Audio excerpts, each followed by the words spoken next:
क्या मैं अकेली हूं जिसे हॉन्टेड मैंशंस के बारे में सुनकर ही चिल्स आ जाते हैं? मैं आपको अब तक की सबसे क्रीपी स्टोरी बताती हूं। आप फिर कभी पुराने घरों को एक जैसा नहीं देखेंगे। यह एक हॉन्टेड मैंशन की कहानी है जो एक विशाल पीपाल के पेड़ की छाया में छिपा हुआ है। जब रात होती है तो हवा ठंडी हो जाती है, इतनी ठंडी कि आप लगभग अपनी सांस देख सकते हैं। लेकिन यह सिर्फ अंधेरा ही नहीं है जिससे आपको डरना चाहिए।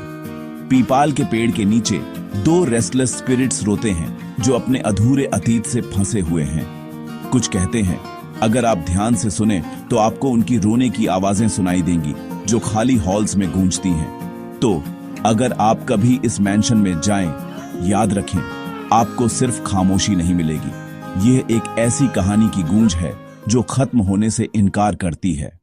गांव के लोग अक्सर रात होते ही अपने घरों में चले जाते हैं। रात में कोई बाहर नहीं निकलता। अक्सर गांव में लोग मकान के बाहर आंगन में चारपाई बिछाकर सोते हैं। बिजली भी गुल है। लोग अपने अपने घरों में सो रहे हैं और गांव के कोने वाली टपरी पर 3 लोग बैठे हुए हैं, जैसे हर रोज बैठते थे। पर आज की रात कुछ अलग थी। वे आपस में बात कर रहे थे। एक लड़का बोला, अरे भाई, बारिश हो रही है और बिजली भी नहीं है। हाँ भाई, राम प्रसाद काका आज भी कोई कहानी सुना दें तो मजा आ जाएगा। ये काका अब तक कहाँ हैं? अब तक तो आ जाते। राम प्रसाद काका के एक पुराने दोस्त बोले, अरे भाई, 35 साल पहले हमारे साथ एक हादसा हुआ था। जब हम राम प्रसाद और मैं दूसरे गांव में काम करने गए थे। पैसे बहुत अच्छे मिल रहे थे। काम करते करते रात के 9 बज गए थे। हम वहां से लौट रहे थे। रात बहुत हो जाने की वजह से मैं रास्ते में अपने रिश्तेदार के यहाँ रुक गया। राम प्रसाद की पत्नी बीमार थी, इसलिए वो रात में ही चल दिए। लेकिन मुझे नहीं पता था कि वो रात इतनी भयानक होगी। रामलाल काका, क्या हुआ था उस दिन? तभी राम प्रसाद काका आते हैं। अरे भाई, आ गए तुम लोग। क्या बात हो रही थी? काका, आज हमको वही पुरानी 35 साल पहले की आपके साथ जो हुआ था वो बताइए। राम प्रसाद काका थोड़ा चौंक जाते हैं।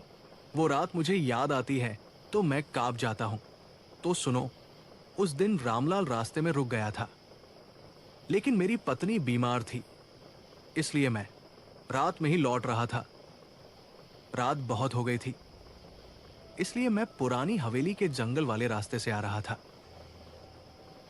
जैसे तैसे मैंने हवेली को पार कर लिया। थोड़ी देर बाद मुझे हल्का होने की जरूरत हुई तो मैं झाड़ियों की ओर गया। तभी बिजली चमकी और मैंने देखा एक काला साया। मैं वहां से भागने लगा। भागते भागते थोड़ी दूर ही गया था कि मेरे पीछे से एक लड़की की आवाज आई। वो बोली, बाबू रुको जरा, हमें भी ले चलो। बाबू, मैंने पीछे देखा मगर वहां कोई नहीं था। मैं आगे बढ़ने लगा और तभी मुझे कई तरह की आवाजें सुनाई देने लगी। मुझे ऐसा लगा जैसे मेरे कंधे पर किसी ने हाथ रखा हो। मैं डर गया। पीछे देखने की हिम्मत नहीं हो रही थी। मैं आगे आगे चल रहा था और तब आवाजें और डरावनी होने लगी। भेड़ियों की, चिल्लाने की, रोने की। मैं भगवान का नाम लेकर बस चलता गया। फिर थोड़ी देर बाद आवाजें बंद हो गई और थोड़ी दूर पर मुझे एक छोटी सी झोपड़ी दिखी। मैंने आवाज लगाई तो एक साधु बाहर निकले। उन्होंने पूछा, तुम इतनी रात को इस जंगल में कैसे आए? मैंने उन्हें सब कुछ बताया। साधु जी बोले, हाँ समझ गया, आओ आज रात यही आराम कर लो, कल सुबह चले जाना। मैं वहीं रुक गया।